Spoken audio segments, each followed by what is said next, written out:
বছর পর সালমান শাহর মৃত্যুর রহস্য উদ্ঘাটনে আসামিদের নিষেধাজ্ঞা জারি করা হয়েছে। দর্শক দেখতে পাচ্ছেন ডন নিজেই পুলিশের কাছে আত্মসমর্পণ করেছে এবং আজ শুক্রবার কিন্তু সালমান শাহ মামলার সভা 29 এটা তার বলার কিছু নাই।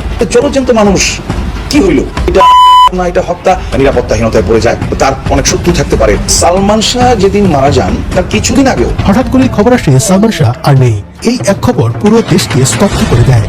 24 বছরের এক প্রাণবন্ত তরুণ এভাবে মারা যেতে পারে, মানুষ বিশ্বাসই করে উঠতে পারছিল না। এমনই একটা ভিডিও চিত্র ভাইরাল হয়েছে সামাজিক যোগাযোগ মাধ্যমে, যেখানে দেখা যায় 2 হাত জোর করে ক্ষমা চাচ্ছেন ডন। আমি তো হারাইছি, বন্ধু হারাইছি মানে আমিও হারিয়ে গেছি।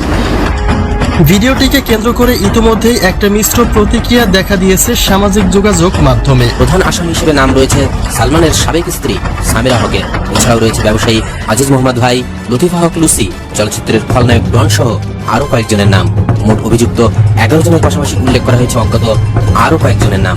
স্বামীরা গাড়িতে উঠতে বসছিল, মনে হয় উঠবে, স্বামীরাকে রাগারাগি বা ধাক্কা এরকম একটা কিছু আমার খেয়াল নাই। তুমি চলে। আসসালামু আলাইকুম দর্শক শ্রোতা, আপনারা তো সবাই চিত্রনায়ক সালমান শাহকে চিনেন, যাকে আজ থেকে আরো 30 বছর আগে মারা হয়েছে। দর্শক শ্রোতা, অবশ্যই কিন্তু এই তার মৃত্যুর সংবাদ নিয়ে কিন্তু সেনাবাহিনীরা মাঠে নেমে পড়লো। তাহলে কি হতে যাচ্ছে দর্শক? আসল হত্যাকারীকে কি বাহির করতে পারবে?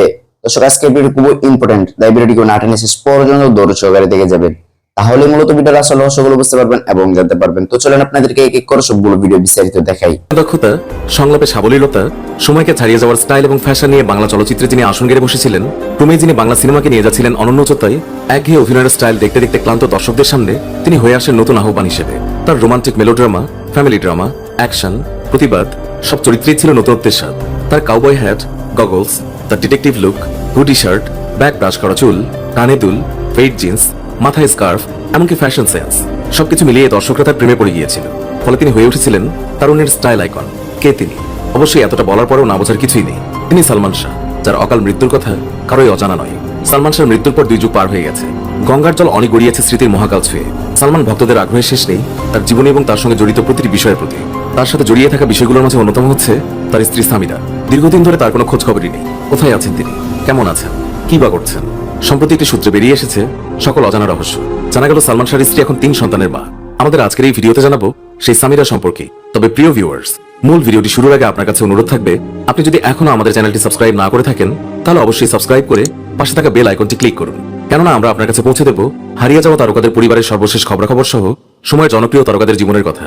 সালমান শাহর জীবনের গুরুত্বপূর্ণ এক অধ্যায়ে তার স্ত্রী সামিরা। 1992 সালের 12 আগস্ট মাত্র 21 বছর বয়সী সালমান শাহ তার খালার বান্ধবীর মেয়ে সামিরা হককে বিয়ে করেন। তার চেয়ে বড় পরিচয় হলো সামিরা হলেন বাংলাদেশ জাতীয় ক্রিকেট দলের সাবেক অধিনায়ক শফিকুল হক হীরার কন্যা এবং তার মা থাইল্যান্ডের নাগরিক চট্টগ্রামের বিউটি পার্লার ব্যবসায়ী লুসি। সে সময় সামিরা হক ছিলেন একজন বিউটি পার্লার ব্যবসায়ী। তিনি সালমানের 2টি চলচ্চিত্রে তার পোশাক পরিকল্পনাকারী হিসেবে কাজ করেছেন। রহস্যময়ী নারী ও সালমানের মতো গেঁথে আছেন বাংলাদেশি সিনেমা প্রেমীদের মনে, আর মিশে আছেন ভালো মন্দ অনুভূতির মিশ্রণে।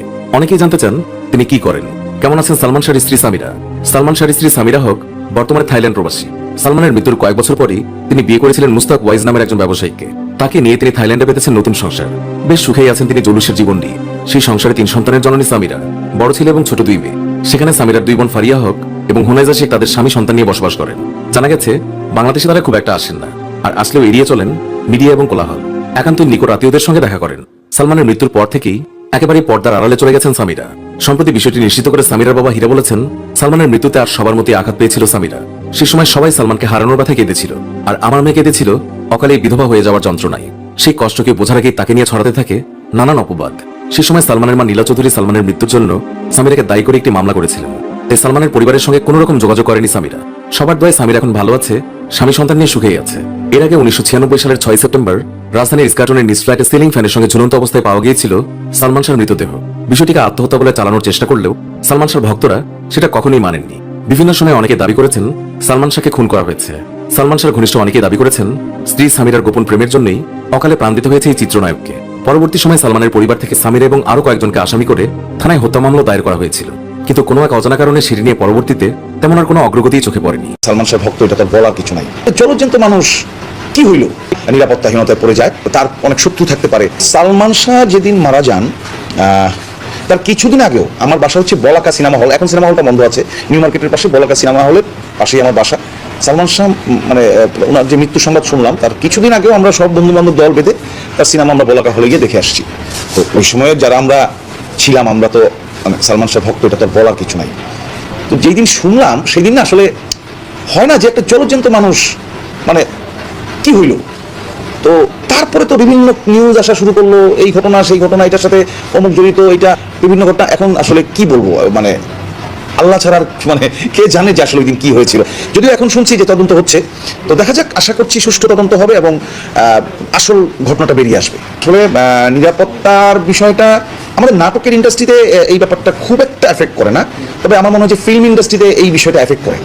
বড় বড় নায়ক নায়িকা যারা আছে তাদের সাথে এমন এমন অনেক মানুষের ওঠা বসা হয়, একটা পর্যায়ে গিয়ে দেখা যায় যে তারা এক ধরনের নিরাপত্তাহীনতায় পড়ে যায়।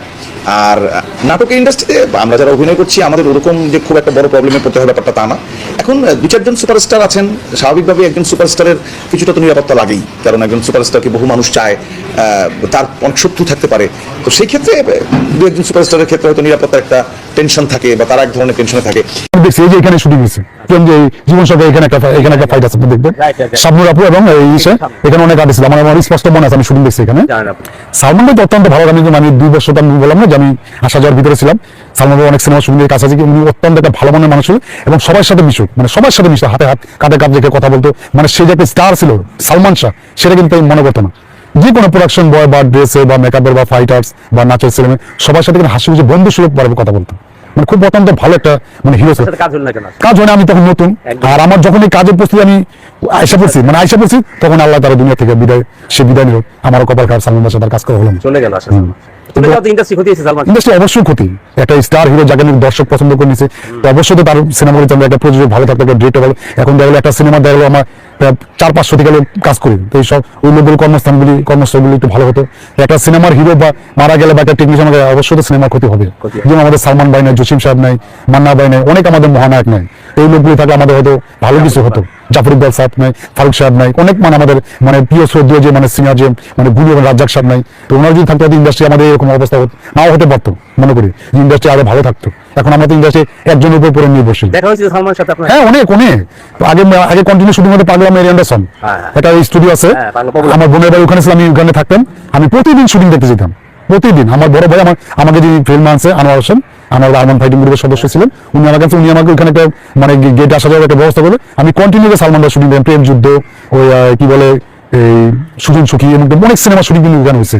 আমি অনেক সিনেমা ক্লাইম্যাক্স দেখছি, গান দেখছি, সিকোয়েন্স দেখছি, কথা হয়েছে। হ্যাঁ কথা হয়েছে, আমি হাত মিলাইছি, অনেক কথা বলছি, খুব ভালো। মানে বললাম না যে উনি, আমি তখন বলছি যে ভাই আমি কিন্তু নতুন, আমার গায়ে আসো, কোনো সমস্যা নেই, আমাকে স্বাগতম জানালো, যে আমার খুব ভালো লাগে। স্মৃতিগুলি আসলে ভোলার মতো না। অ্যাকচুয়ালি শেষ প্রশ্ন, যদিও আপনি একজন চলচ্চিত্রের মানুষ, সালমান শাহ একজন চলচ্চিত্রের মানুষ, সেই হিসাবে কিন্তু অনেক কিছু বলা যায়, তার এই বিচারটা নিয়ে কিছু বলার আছে আপনার? বিচারটা আমি এটাই বলবো যে সালমান ভাই, এখন আমরা যেমন আজ থেকে 29 বছর আগে যেটা শুনছি যে সে আত্মহত্যা করছে, কিন্তু এখন 29 বছর কোর্ট রায় দিচ্ছে যে এটা আত্মহত্যা না, মানে মারা হয়েছে, মানে যেটা বলে রায় দেয়নি, বলছে যে থানাতে যেন এটা নেওয়া হয়, মানে যে সালমান ভাই মা উনি বলছে যে এটা সুস্থ তদন্ত করা হোক, তদন্ত চলছে। তা আমরাও চাইবো যে মানে অপরাধী যে সে যেই হোক না কেন, সুস্থ মানে বিচার বা তদন্ত আনার আওতায় না, তার সুস্থ তদন্ত করে তার বিচারের আওতায় আনা হোক। এটা হলে আসলে মানুষের সবার জন্য সুবিধা। আমিও চাইবো, আজকে তো আমিও মারা যেতে পারি, আপনিও মারা যেতে পারেন, তো সেক্ষেত্রে আমি কি সুস্থ মানে আমি সঠিক বিচার পাবো না? আমিও চাইবো সালমান ভাই সঠিক বিচার হোক। যদি হত্যা করা হয়ে থাকে, হ্যাঁ যদি হত্যা করা হোক, এটা তদন্ত করবে, এটা থানাকে করা দিয়েছে, এবার কোর্ট রায় দিয়েছে, এটা তদন্ত করছে, এখন তদন্ত চলতেছে। যে আমার কথা হচ্ছে সেই আত্মহত্যা করছে, মানে সালমান ভাই মা তো বলতে আছে মানে সেই এইভাবে 100% শিওর যে আমার ছেলেকে মারা হয়েছে, তো ওনার কথা যেটি হোক বা আইন দেখছে, মানে দেশ আইন আছে, ওনাকে সুস্থ তদন্ত করা হোক, মানে ভালোভাবেই করে বিচারের আওতায় আনা হোক, যারা আইন মানে অপরাধের বিচার হোক। আমাদের প্রিয় অভিনেতা ডন ভাই, সেই ডন ভাইকে নিয়ে কিছু বলবেন? ডন ভাই কিন্তু আমাদের কলিগ, আমাদের সিনিয়র পারসন, আমরা একসাথে, আমি রিসেন্টলি কিছুদিন আগে একটা সিনেমা অভিনয় কাজ করলাম, ফাইট রেটার, আমি উনি আর্টিস্ট ডন ভাই, প্রেম সবাচ্চা একটি সিনেমার নামে কাজ করছে, আমরা ফ্রেন্ডলি বলে কাজ করতে, ভাই ছোট ভাই বড় ভাই এইভাবে কাজ। এখন যে আমাদের সিনেমার বাইরে কে কারো কিভাবে মানে কাজ করতে বা ব্যক্তিগত কি করতে, সেটা আমাদের জানার বিষয় না।